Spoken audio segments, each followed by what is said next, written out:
નમસ્કાર. જય જિનેન્દ્ર.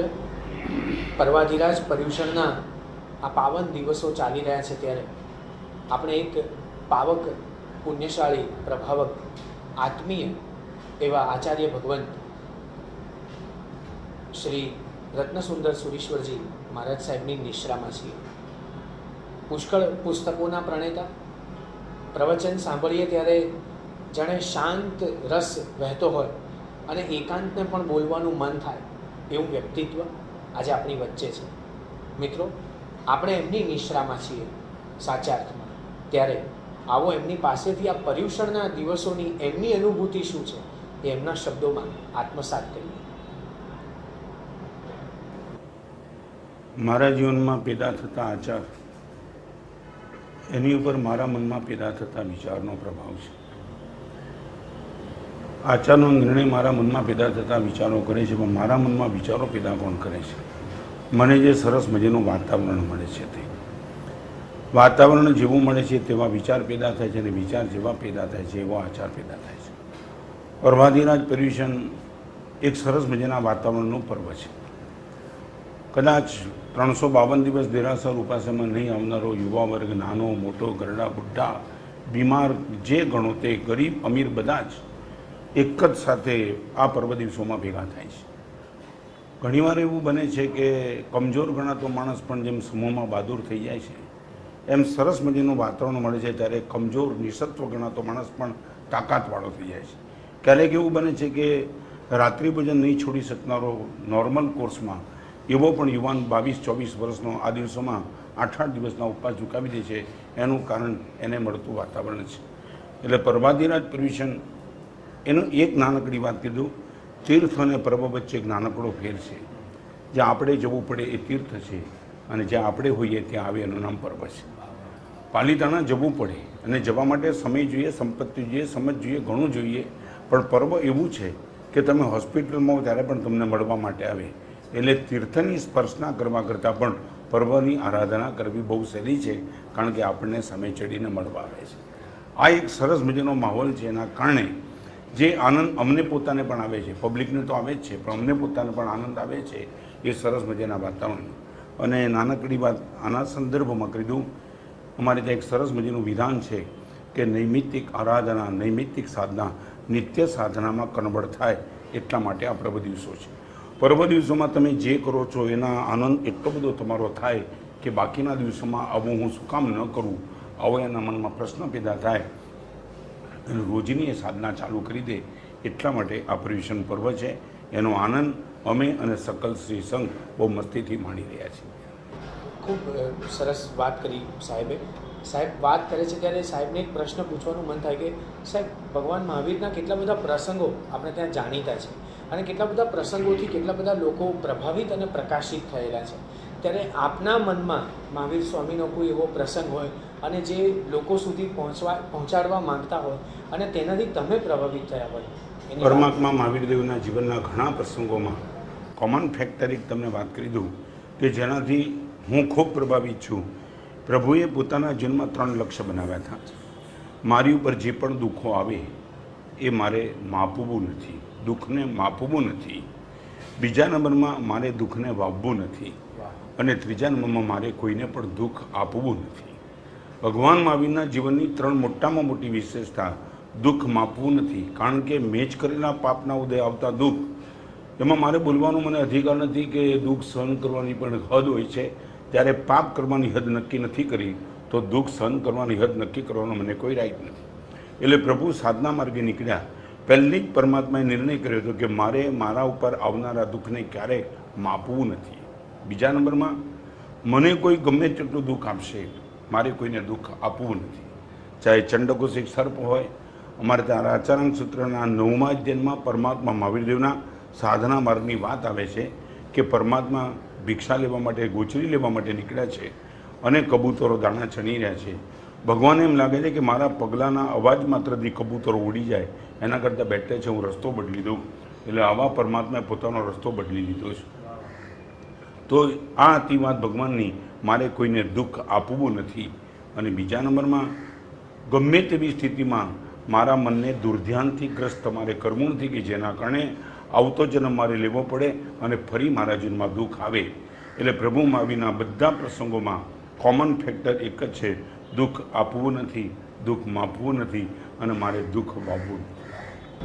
બહુ સુપેરે સાહેબના સાનિધ્યમાં આપણે બેઠા છીએ ત્યારે સાહેબ એક પ્રશ્ન પૂછવાનું મન થાય, એક સર્જક તરીકે અને યુવાનોના પ્રતિનિધિ તરીકે, કે આચાર અને વિચારમાં શુદ્ધતા ક્યારે પ્રગટે? આચારને વિચારમાં શુદ્ધતાનો કેવી રીતે પ્રગટે એનું એક નાનકડું એક્ઝામ્પલ તમને આપું કે ઘણીવાર આપણા મનમાં પ્રશ્ન ઉઠે છે કે મને દૂધથી શું મળશે. આનો જવાબ આપતા પહેલાં પ્રતિ પ્રશ્ન એ છે કે હું દૂધને શું આપું છું. જો દૂધને હું લીંબુ આપું છું મને 100% ફાટેલું દૂધ મળશે. દૂધને હું જો સાકર આપું છું મને મીઠું દૂધ મળશે અને દૂધને જો મેળવણ આપું છું મને દૂધમાંથી દહીં બનશે. તો દૂધમાંથી મને શું મળશે એનો જવાબ દૂધને હું શું આપી રહ્યો છું. તો આચાર અને વિચારનો નિર્ણય ઘણીવાર ઘણું દુઃખ થાય છે. વર્તમાન કાળની યુવા પેઢી આપણે એની આગળ ઘણી સારું મળશે એવી અપેક્ષા રાખીએ છીએ, પણ આ વાત આપણે ભૂલી જઈએ કે આપવાની બાબતમાં આપણે સારું નથી આપતા, માટે ઇનપુટ નથી સારું, આઉટપુટ સારું નથી મળવાનું. એટલે આચાર અને વિચાર જેને પણ પવિત્ર રાખવા હોય એની પહેલી શરત છે તમે શું આપો છો એના આધારે તમને શું મળશે એનો નિર્ણય થશે. બહુ સરસ વાત કરી છે. ત્યારે આજના યુવાનો માટે સાહેબ આપ કેટલું બધું કામ કરી રહ્યા છો, કેટલા બધા, અને આજે આખું મુંબઈ જાગૃત થઈ ગયું છે, તો એ યુવાનોને શું સંદેશ આપવા માંગો છો પર્યુષણના આ પર્વને અનુલક્ષી? યુવાનો માટેના માત્ર પર્યુષણના ઉપલક્ષ્યમાં સંદેશો નથી આપવા માંગતો, પણ જનરલ યુવાનોને મારે ગંભીર વાત એ કરવી છે કે આજે ભારતનો યુવાન ક્રિકેટની પાછળ પાગલ છે. હું દરેક હજારોની સંખ્યામાં યુવાનો અને યુવતી વચ્ચેના પ્રવચનમાં આ વાત અત્યંત ગંભીરતાથી કરું છું કે આજ સુધીમાં એક પણ મેચ અમ્પાયર અને ક્રિઝ વિના ચાલતી નથી. કોઈ પણ મેચમાં અમ્પાયર જોઈએ અને કેન બી પોસિબલ કે અમ્પાયરનું ડિસિઝન રોંગ હોય. હું ઘણીવાર દ્રષ્ટાંત આપું છું કે મેલબોર્ન સ્ટેડિયમમાં અથવા ઈડન ગાર્ડનમાં 80,000નો ક્રાઉડ હોય અને તેંડુલકર આઉટ થયો એવી અપીલ બોલર કરે, અમ્પાયરની આંગળી ઊંચી થાય, 80,000નો ક્રાઉડ એમ કહેતો કે તેંડુલકર નોટ આઉટ છે. પેવેલિયનમાં બેઠેલા ખેલાડીઓ પણ માનતા કે તેંડુલકર નોટ આઉટ છે, છતાં તેંડુલકર 80,000નું ન માને એ અમ્પાયર ન માને. તો મારા ને તમારા જીવનમાં એક અમ્પાયર જોઈએ. આજે મારા જીવનમાં ગચ્છાધિપતિ જયઘોષમાં અમ્પાયર છે. હું એ ચેક નથી કરતો કે મારા માટે નિર્ણય કરજે સાચો છે કે ખોટો, અમ્પાયર ઇઝ ધ ફાઇનલ. તો યુવાનોને કહું છું કે તમારા જીવનમાં એક અમ્પાયર જોઈએ. બીજા નંબરમાં ક્રિઝને ઓવરટેક કરવાની વાત એક પણ મેચમાં ન ચાલે. બેટ્સમેનને રમવાની છૂટ છે, દોડવાની છૂટ છે, પણ એને ક્રિઝની મર્યાદા મારીને. આજના યુવાનોમાં મોટામાં મોટી ડેમેજ કદાચ ગણાય તો એ છે એમને માથે કોઈ અમ્પાયર નથી, એમના જીવનમાં લગભગ ક્રિઝ નથી. હું ઈચ્છું છું કે અમ્પાયર અને ક્રિઝની પ્રતિષ્ઠા યુવા જીવનમાં થઈ જાય તો આ દેશ ઘણો આગળ નીકળી શકે એવી પૂરી શક્યતા છે. એટલે પર્વાધિરાજ પર્યુષણને કેન્દ્રમાં રાખીને હું તો ઘણીવાર પ્રવચનમાં પણ કહું છું કે સીતાને માટે પણ લક્ષ્મણને દોરેલી રેખા હતી. ભાભી આને ઓવરટેક કરવાની ગલતી નહીં કરતા. તો આજે લક્ષ્મણ રેખાની મજાક થઈ રહી છે. 4 વાત તમને કહી દઉં ટૂંકમાં: સ્પીડ બ્રેકર, સિગ્નલ, રિવર્સ ગેર અને બ્રેક. આ જીવનમાં હવે રોજ ડેમેજ થતા જાય છે. સિગ્નલનું માનવું નથી, સ્પીડ બ્રેકર ગાડી અટકાવી નથી, રિવર્સ ગેરમાં આવવાની તૈયારી નથી અને વ્યસનના માર્ગે પૂરપાટ જતી ગાડીને બ્રેક મારવાની તૈયારી નથી, કારણ કે અમ્પાયર અને ક્રિઝનો લગભગ અભાવ થતો જાય છે. સાહેબ બહુ સરસ વાત કરી. આપણે મોટા મહારાજ સાહેબને યાદ કર્યા. મને એમ છે કે આપ મોટા મહારાજ સાહેબ વિશે પણ વાત કરો.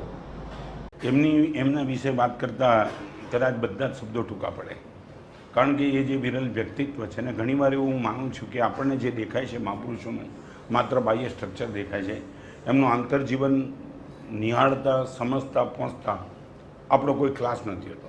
મારા જીવનનો અનુભવ એક નાનકડો કહું. હું દિલ્હી ગયો, એમની આજ્ઞાથી દિલ્હી ગયો. મારે દિલ્હી જવું નહોતું, કારણ કે પોલિટિશિયન સાથે કામ કરવાનો મને કોઈ માવરો હતો. જયપુર સુધી મેં એમને કીધું કે સાહેબ મને દિલ્હી ન જવા દો તો સારું, અને આચાર્ય ભગવાનની ઈચ્છાથી તમે દિલ્હી જાઓ, તમે નહીં કલ્પેલા સરસ મજાના કામો થશે. અને હું ગયો. જે બધું અસંભવિત હતું, સોનિયાને મળવું, રાહુલને મળવું, અડવાણીને, Sushma Swaraj, bureaucracy, print media, electronic media, સુપ્રીમના જસ્ટિસ, આજે એક મેટ્રિક પાસ સાધુને આટલી બધી જે તાકાત મળી, એ તાકાતનું કારણ એ ગચ્છાધિપતિના હૃદય અંતરના આશીર્વાદ હતા. અને મારી શ્રદ્ધા આમ પણ હતી, પણ સાહેબે મને દિલ્હી મોકલીને આ શ્રદ્ધા મારી મજબૂત કરી કે if you can see invisible you can do impossible. આ વિરલ વ્યક્તિત્વ ગચ્છાધિપતિનું છે. અમારે માટે આદરણીય એટલે જે ગણો તે. અમ્પાયર કરતાં પણ બહુ એમનું ઊંચું સ્ટેજ છે. એમની આજ્ઞાનું પાલન કરવાનું તો મન થાય, પણ એમની ઈચ્છાને ઓવરટેક કરવાનું મન પણ નથી થતું. કે એમની જે ઈચ્છા છે, આજ્ઞા તો શબ્દથી બોલે છે, ઈચ્છા તો ખબર પડી જાય છે કે સાહેબ આ ઈચ્છે છે એટલે તદ અનુરૂપ જ ચાલીએ. નાનકડી વાત કરું, દિલ્હીથી મારું સુરતનું ચાતુર્માસ નક્કી થઈ ગયું હતું. ગચ્છાધિપતિની ઈચ્છા હતી તમે સુરત ન જતા મુંબઈ આવો. 1 મિનિટમાં ડાયવર્ઝન લઈને મુંબઈ આવી ગયો. મારે કોઈને જવાબ પણ નહોતો આપો. ગચ્છાધિપતિની ઈચ્છા છે માટે મુંબઈ આવો. સાહેબ, ચમત્કારમાં માનો છો? હું તમને જ પૂછું છું કે દરેક સ્કૂલમાં દરેક ક્લાસમાં ચોરી કરીને પાસ થનારો એક છોકરો મેટ્રિક માંડ પહોંચેલો એ આજે અહીંયા સુધી પહોંચ્યો છે. આ ચમત્કાર નથી દર્શી છે. અને હું એક નાનકડી વાત કરી દઉં, હાથમાંથી